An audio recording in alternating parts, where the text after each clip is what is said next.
Hello! இன்னைக்கு நம்ம ஒரு ஸ்பெஷல் மீன் குழம்பு ஃப்ரம் ஆலப்பி பார்க்கலாம். முதல்ல ஒரு மண் சட்டியில கொஞ்சம் எண்ணெய், கொஞ்சம் கடுகு, கொஞ்சம் வெந்தயம், ஒரு காஞ்ச மிளகா போட்டு தாளிக்கலாம். இந்த சைடில் ஒரு பெரிய வெங்காயம், 3 பச்சை மிளகா, 7 பூண்டு, கொஞ்சம் கருவேப்பிலை, பாதி இஞ்சி, 3 குடம்புளி இதெல்லாம் கட் பண்ணி சைடில் வச்சுக்கலாம்.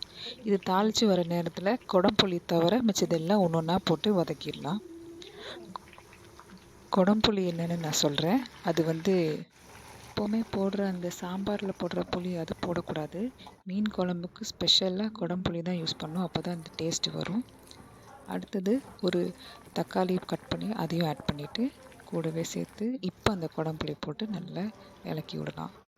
1/4 டீஸ்பூன் மஞ்சப்பொடி, 3 டீஸ்பூன் மிளகாய் பொடி, 1/2 டீஸ்பூன் தனியா பொடி இதெல்லாம் போட்டு நல்லா மிக்ஸ் பண்ணிடலாம்.